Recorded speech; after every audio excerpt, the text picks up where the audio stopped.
ಧರ್ಮಸ್ಥಳ ಕ್ಷೇತ್ರದ ಬಗ್ಗೆ ಅಪಪ್ರಚಾರ ಷಡ್ಯಂತ್ರ ಆರೋಪ ನಿಖಿಲ್ ಕುಮಾರಸ್ವಾಮಿ ನೇತೃತ್ವದಲ್ಲಿ ಜೆಡಿಎಸ್ನಿಂದ ಸತ್ಯ ಯಾತ್ರೆ ಧರ್ಮಸ್ಥಳಕ್ಕೆ ಸಾವಿರಾರು ಜೆಡಿಎಸ್ನ ಕಾರ್ಯಕರ್ತರು ಯಾತ್ರೆ ಹೊರಟಿರುವುದು ಕೆಲವೇ ಕ್ಷಣಗಳಲ್ಲಿ ಧರ್ಮಸ್ಥಳವನ್ನು ತಲುಪಲಿದೆ ಈ ಒಂದು ಸತ್ಯ ಯಾತ್ರೆ ನೇತ್ರಾವತಿ ನದಿ ದಡದಿಂದ ದೇವಾಲಯದವರೆಗೆ ಪಾದಯಾತ್ರೆ ಹಮ್ಮಿಕೊಂಡಿದ್ದಾರೆ ಶಾಸಕರಾದ ಎ ಮಂಜು ಬಾಲಕೃಷ್ಣ ಸ್ವರೂಪ್ ಪ್ರಕಾಶ್ ಭಾಗಿಯಾಗುತ್ತಿರುವುದು ಹಾಸನದ ಕಂದಲಿಗಿಂತ ಧರ್ಮಸ್ಥಳ ಯಾತ್ರೆಯನ್ನು ಕೈಗೊಂಡಿದ್ದಾರೆ ಜೆಡಿಎಸ್ನವರು ಧರ್ಮಸ್ಥಳಕ್ಕೆ ಅಪಪ್ರಚಾರವನ್ನು ಮಾಡಲಾಗ್ತಾಗಿದೆ ಅನ್ನುವಂಥ ಹಿನ್ನೆಲೆಯಲ್ಲಿ ಧರ್ಮಸ್ಥಳದ ವಿರುದ್ಧ ಷಡ್ಯಂತ್ರ ಆಗ್ತಿದೆ ಅನ್ನುವಂಥ ಹಿನ್ನೆಲೆಯಲ್ಲಿ ಜೆಡಿಎಸ್ನವರು ಈ ಒಂದು ಸತ್ಯ ಯಾತ್ರೆಯನ್ನು ಹಮ್ಮಿಕೊಂಡಿದ್ದಾರೆ ಶಾಸಕರಾದ ಎ ಮಂಜು ಬಾಲಕೃಷ್ಣ ಅವರೆಲ್ಲರ ಸಮ್ಮುಖದಲ್ಲಿ ಈ ಒಂದು ಪಾದಯಾತ್ರೆಯನ್ನು ಹಮ್ಮಿಕೊಂಡಿರೋದು ಕೆಲವೇ ಕ್ಷಣಗಳಲ್ಲಿ ಧರ್ಮಸ್ಥಳವನ್ನು ರೀಚ್ ಆಗಲಿದ್ದಾರೆ.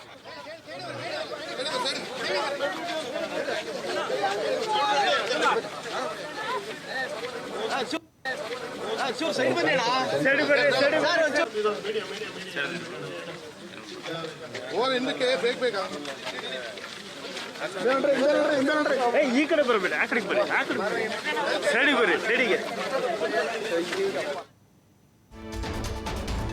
ಧರ್ಮಸ್ಥಳ ವಿರುದ್ಧದ ಷಡ್ಯಂತ್ರದಲ್ಲಿ ಸಮಾಜಘಾತುಕ ಶಕ್ತಿಗಳು ಇವೆ. ನಾವು ಯಾರ ವಿರುದ್ಧ ಯಾತ್ರೆ ಮಾಡ್ತಾ ಇಲ್ಲ, ಧರ್ಮಸ್ಥಳದ ಪರ ನಿಲ್ತೇವೆ. ಹಾಸನದಲ್ಲಿ ಜೆಡಿಎಸ್ ಯುವ ಘಟಕದ ರಾಜ್ಯಾಧ್ಯಕ್ಷ ನಿಖಿಲ್ ಈ ಹೇಳಿಕೆ ನೀಡಿರೋದು ಅಪಪ್ರಚಾರ ಮಾಡೋದಕ್ಕೆ ಅಂತಾರಾಷ್ಟ್ರೀಯ ಫಂಡಿಂಗ್ ಆಗಿದೆ. ತನಿಖೆ ಮಾಡುವವರು ಮೊದಲು ಯೂಟ್ಯೂಬರ್ಗಳ ತನಿಖೆ ಮಾಡಬೇಕು. ಪ್ರಾಥಮಿಕವಾಗಿ ಆರೋಪಿ ಚಿನ್ನಯ್ಯನನ್ನ ತನಿಖೆ ಮಾಡಬೇಕು. ಮೊದಲು ಆರೋಪಿ ಚಿನ್ನಯ್ಯನನ್ನ ತನಿಖೆ ಮಾಡಲಿ. ಈ ಬಗ್ಗೆ ನಾಳೆ ದೆಹಲಿಯಲ್ಲಿ ಕುಮಾರಸ್ವಾಮಿ ಅವರು ಮಾತಾಡ್ತಾರೆ ಅಂತ ಇದೇ ಸಂದರ್ಭದಲ್ಲಿ ನಿಖಿಲ್ ಪ್ರತಿಕ್ರಿಯೆಯನ್ನು ಕೊಟ್ಟಿದ್ದಾರೆ. ಧರ್ಮಸ್ಥಳದ ವಿಚಾರವಾಗಿ ಅಪಪ್ರಚಾರಗಳು ಜೊತೆಯಲ್ಲಿ ಧರ್ಮಸ್ಥಳದ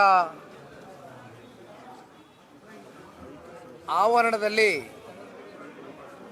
ಒಂದಷ್ಟು ಸುತ್ತಮುತ್ತ ಕೆಲವೊಂದಷ್ಟು ಅನುಮಾನಗಳಿಗೆ ಎಡೆ ಮಾಡಿಕೊಡ್ತಕ್ಕಂಥದ್ದಕ್ಕೆ ಒಂದಷ್ಟು ಷಡ್ಯಂತ್ರಗಳು ಹುನ್ನಾರಗಳು ಬಹಳ ವ್ಯವಸ್ಥಿತವಾಗಿ ಸಂಘಟಿತ ಪಿತೂರಿ ನಿರಂತರವಾಗಿ ಆಗ್ತಾನೆ ಏನು ಬಂದಿದೆ. ಆದರೆ ಕಳೆದ ಹಲವಾರು ದಿನಗಳಿಂದ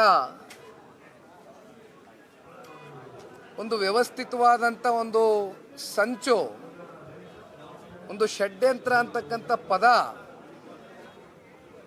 ಬಹುಶಃ ವಿಧಾನಮಂಡಲದ ಕಲಾಪದಲ್ಲಿ ಈ ಸರ್ಕಾರದಲ್ಲಿ ಒಂದು ದೊಡ್ಡ ಸ್ಥಾನದಲ್ಲಿ